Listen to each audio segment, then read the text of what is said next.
Uma sequência de mensagens no livro de Gálatas. Começamos lá no capítulo 1, já acabamos o capítulo 1 e hoje a gente vai começar o capítulo 2 de Gálatas. A gente vai fazer uma breve meditação nos 10 primeiros versículos do livro de Gálatas. E hoje a gente vai trabalhar um pouquinho a ideia da convicção do chamado, ministerial, né, o ministério, e como que funciona, né, o que a gente consegue aprender acerca do ministério, lendo esse texto aqui de Gálatas, capítulo 2. Então, Gálatas, capítulo 2, verso 1 a 10, diz: 14 anos depois, Paulo dizendo, né, fui outra vez a Jerusalém com Barnabé, levando também Tito. Fui em obediência a uma revelação. E lhes apresentei o evangelho que prego entre os gentios, mas fiz isso em particular aos que pareciam de maior influência, para não correr ou ter corrido em vão. Mas nem mesmo Tito, que estava comigo sendo grego, foi obrigado a submeter-se à circuncisão. Isto surgiu por causa dos falsos irmãos que se haviam infiltrado para espreitar a liberdade que temos em Cristo Jesus e nos reduzir à escravidão. A esses não nos submetemos por um instante sequer, para que a verdade do Evangelho permaneça entre vocês. E quanto àqueles que pareciam ser alguma coisa, o que eles foram no passado, não me interessa.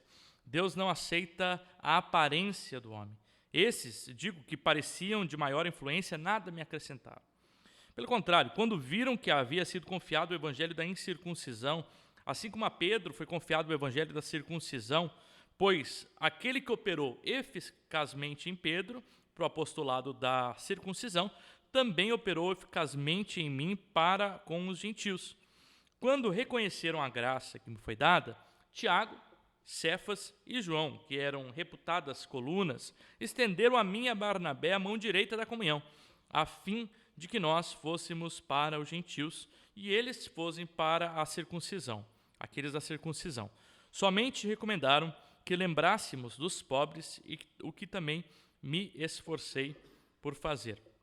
Pai, eu rogo que nesse tempo, Pai, de reflexão que nós temos aqui, o Senhor possa falar aos nossos corações, ministrar por meio da Tua palavra, que é viva, santa e eficaz. Em nome do Senhor Jesus Cristo. Amém. Amém. Hoje, a partir desse texto, eu gostaria de pensar um pouco acerca do ministério pastoral aqui, ou ministério de Paulo, e também poder pensar um pouquinho acerca do nosso chamado. A gente sabe que, de acordo lá com Romanos 12, 1 Coríntios 12, Romanos 14, Efésios 4:11, né? Deus chama a comunidade e as pessoas individualmente com os seus chamados, talentos específicos para a cooperação da comunidade, da igreja, né, para a glória de Deus. Então, todos nós fomos chamados, temos algum ministério, Deus nos chama para fazer alguma coisa dentro da sua obra. E claro que a gente não tem como fechar os nossos olhos e pensar que ministério ou chamado de Deus tem apenas a ver com aquilo que a gente faz dentro da igreja. O chamado é para a vida, né? A vocação ela é para a vida. E Deus chama a gente, além das questões internas da comunidade, para também contribuir na vocação que Ele nos chama. Por exemplo, o médico é chamado para que, por meio da vida, né, ele possa servir outras pessoas, né, promovendo saúde, promovendo vida para outras pessoas, né, cuidando de outras pessoas, porque essa é uma expressão máxima do próprio cuidado de Deus. Assim, a medicina não deixa de ser um chamado e uma vocação. Né, seja lá qual for a área que a gente é chamado, tanto dentro da comunidade ou fora, não deixa de ser uma vocação daquilo que Deus nos chama.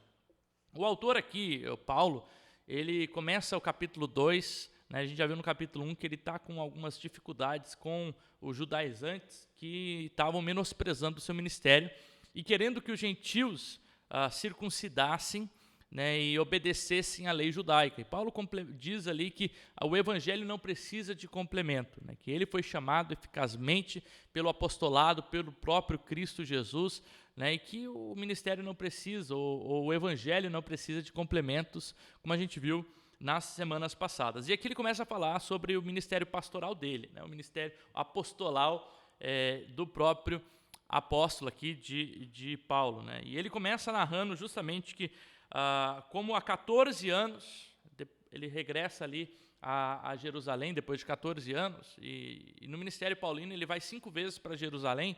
Então há uma disputa aí se essa é a segunda ou terceira vez, né? A terceira vez é quando Paulo vai lá em Atos 15 para ter aquela questão do concílio que acontece lá em Atos 15, que eles vão decidir que os judeus precisam seguir a lei, né? Mas Cristo é o que importa, o evangelho, né? E aqueles que eram gentios, que se convertessem, não tinham necessidade de seguimento da lei como judeu, né? Então eles não precisariam guardar o sábado, não precisariam, né? Está lá em Atos 15, não precisariam, poderiam se abster da circuncisão e de outras questões.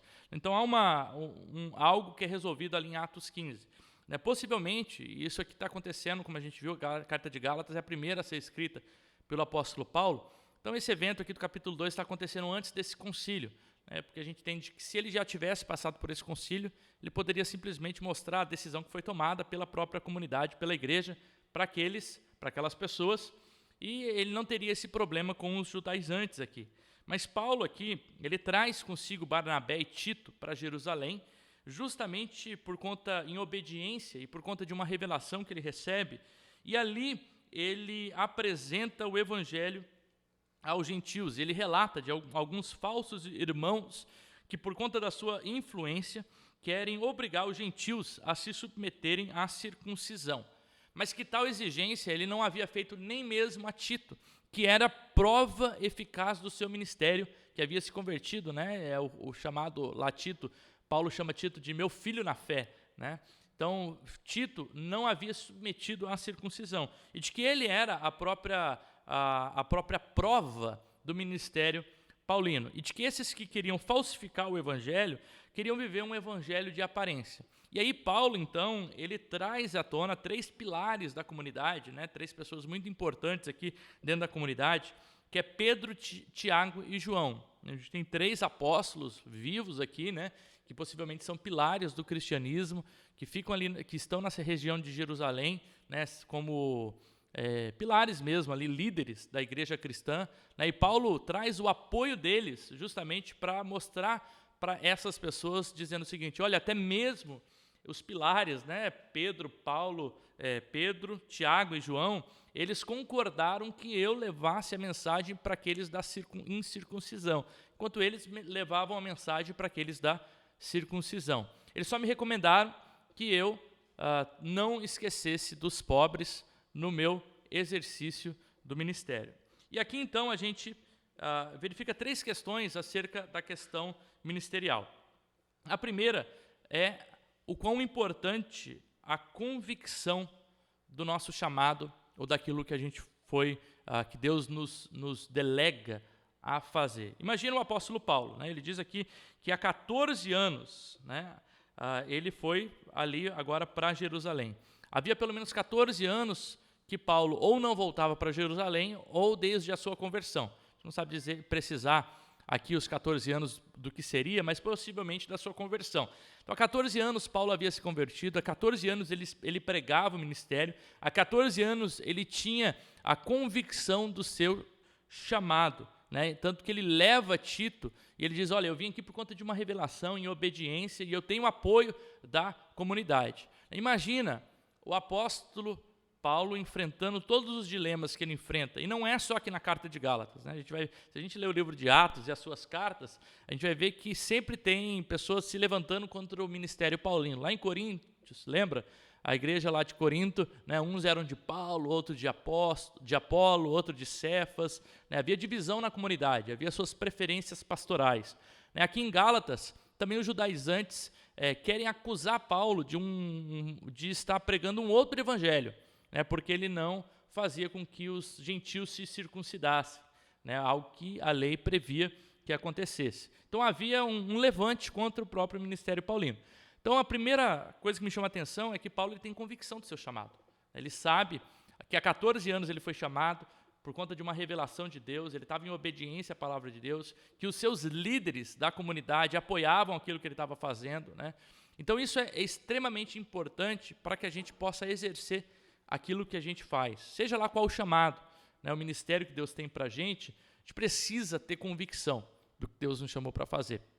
Porque se a gente não tem convicção, qualquer conversa, qualquer falatório, qualquer levante, né, qualquer acusação, já vai fazer com que o nosso ministério seja fragilizado e que a gente comece a se perguntar, será que foi isso mesmo que Deus me chamou para fazer? Será que eu estou no caminho certo? Será que eu estou fazendo a coisa correta? Será que eu estou fazendo da forma correta? Então percebe que essas indagações, claro que elas são importantes, né, que a gente reflita sobre aquilo que a gente faz, mas muitas vezes a gente deixa de fazer eficazmente o que Deus nos chama para fazer porque a gente tem dúvida do que Deus nos chamou para fazer. Então a importância da gente ter, primeiro, convicção do ministério e daquilo que Deus nos chama para fazer. Segundo, todo ministério, a gente olha aqui no texto, e são 3 ensinos aqui bem rápido, né? A gente não tem como explorar os detalhes do texto, mas o segundo, todo ministério, ele tem 2 partes aí, ele tem a parte individual e tem a parte coletiva. A questão individual aqui a gente vê que Paulo, ele está justamente falando isso, olha, 14 anos que eu tenho pregado o evangelho, né, em obediência, em revelação, né, 14 anos que, imagina, depois de 14 anos, o Paulo volta para Jerusalém para conversar, né, durante toda a sua vida ali, 5 vezes ele foi para Jerusalém para ter esse contato com Tiago, Pedro e João. Então, claramente, a gente vê que o ministério paulino, quando a gente observa, é um ministério solo, né, é um ministério independente, né, é um ministério que ele vai fazendo com essa convicção de que ele foi chamado. Assim, aquilo que Deus tem para a gente, numa certa maneira, é algo muito individual, é algo muito particular, né? É algo que Deus vai trabalhar no nosso coração. Por exemplo, eu tenho a convicção de que Deus me chamou lá com 14, 15 anos para o ministério da palavra, né? Embora o ministério pastoral ele exerça também a palavra, né? O meu foco ministerial é justamente o ensino da palavra, o ensino teológico, a preparação de pessoas, porque é uma convicção que eu tenho acerca do meu ministério, do que Deus me chamou para fazer. Lá com 15 anos de idade, Deus me falou assim, olha, quanto mais você se preparar, né, mais efetivo vai ser o seu ministério, né, na palavra. Então eu tenho essa convicção, né, de que o meu ministério é o ministério da palavra. Agora imagina numa comunidade de fé, onde a gente precisa pastorear, e que as necessidades de uma comunidade são diversas, né? Desde limpar chão, fazer obra, construção, parte administrativa, tocar no louvor, dar a palavra, fazer reunião de liderança, preparar a liderança, organizar os ministérios, preparar os líderes, né? Então você imagina que a função de um pastor de uma comunidade, principalmente numa comunidade menor, ela vai realmente desde o goleiro até o atacante, né? Ele tem que fazer de tudo. Só que se o pastor ele não tem a convicção da sua filosofia de ministério, ele facilmente vai começar a fazer tudo e não vai fazer nada, né? Não vai fazer nada direito. Isso porque não tem como fazer tudo isso bem, né? A gente precisa de outras pessoas que são chamadas nos seus ministérios para poder, como corpo, edificar a comunidade, né? Então, se eu não tenho convicção de que o meu ministério é da palavra, eu começo a me dedicar, de repente, para outras questões que não faz parte daquilo que Deus me chamou para fazer, né? E, às vezes, aquilo que Deus me chamou, eu deixo de lado, né? E, às vezes, vou lá dar uma mensagem, vou pregar, não preparo a mensagem, não estudo, não oro, né? Não tem todo aquele preparo para aquilo que Deus me chamou para fazer. Então, por isso, num certo sentido, o ministério ele é individual, Deus nos chama especificadamente para coisas específicas, mas ele também é corporativo, é coletivo, ele precisa de cooperação. Isso porque nenhuma parte do corpo consegue viver sozinha, isolado das outras partes do corpo. Então a gente aprende que como comunidade aqui, Paulo ele traz consigo Barnabé e Tito. Todas as viagens missionárias, Paulo está sempre acompanhado, embora o ministério dele, né, ele desempenha o ministério dele, ele está sempre acompanhado de outras pessoas. Então há necessidade de que a gente exerça aquilo que Deus nos chama para fazer, também cooperando com outras pessoas, né?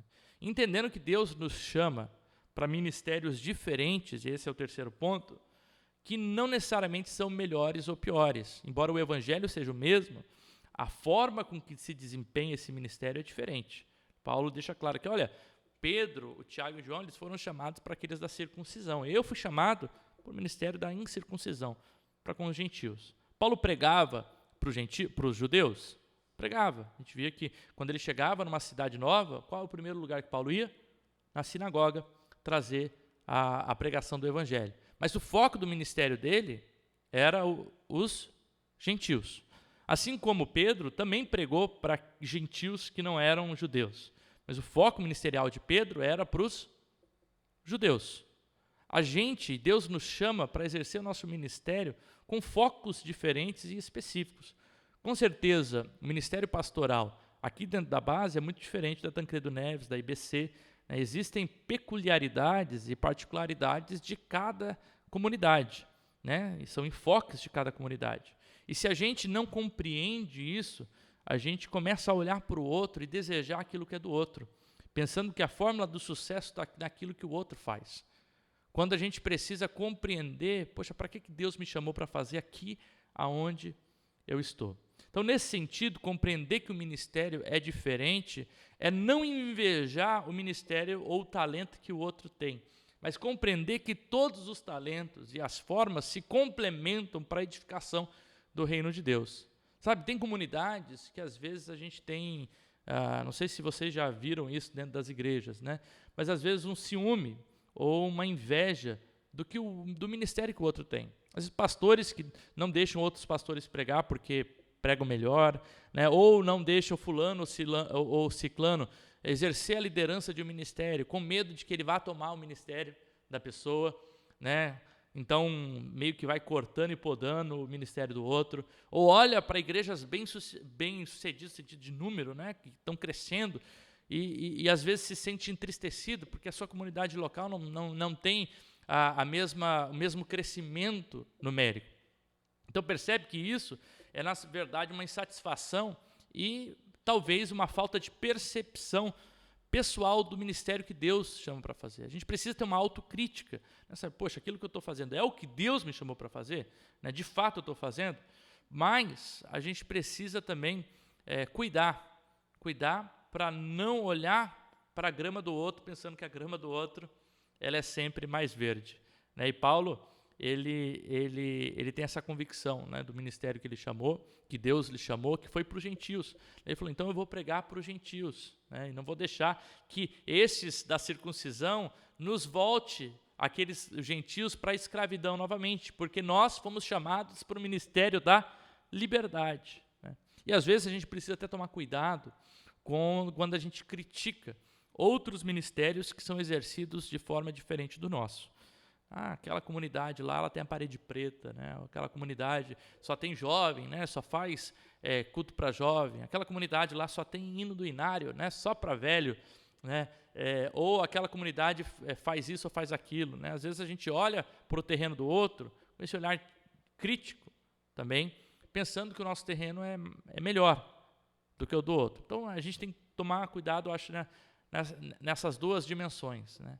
Não desejar o que é do outro, pensando que o do outro é melhor, e não também olhar para si e pensar que o que você tem é melhor e que o outro tem não presta porque é diferente do seu. Compreendendo que Deus, na sua multiforme graça, chama pessoas diferentes, com personalidades diferentes, com chamados diferentes, em locais diferentes, em culturas diferentes, em línguas diferentes, em etnias diferentes, para pregar o mesmo evangelho. Mas a aplicação desse evangelho, com certeza, por conta de todas essas diferenças, vão ter as suas diferenças.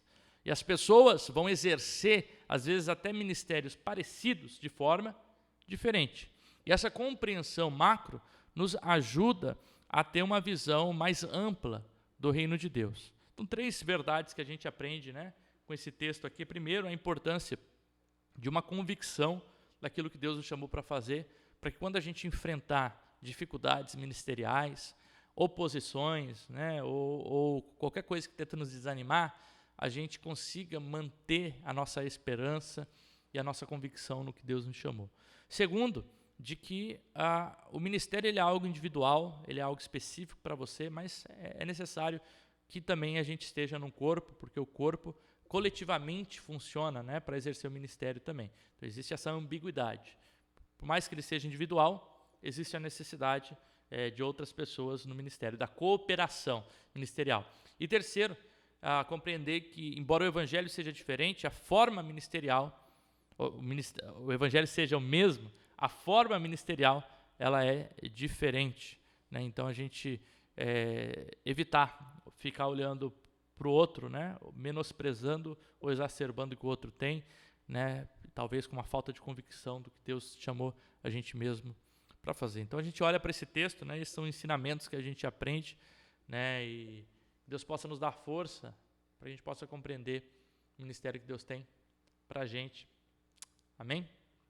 Quero orar com você e depois dar breves recados aí para a gente finalizar o nosso culto. Pai, eu quero agradecer por cada irmão que veio aqui nesse começo de tarde, porque nós meditamos na Tua Palavra, que ela é viva, ela é eficaz, ela é santa, ela fala, ela transforma, ela muda as realidades, e nós queremos colocar e submeter o nosso coração a ela, porque nós sabemos que ela é a palavra de Deus para a gente, Pai.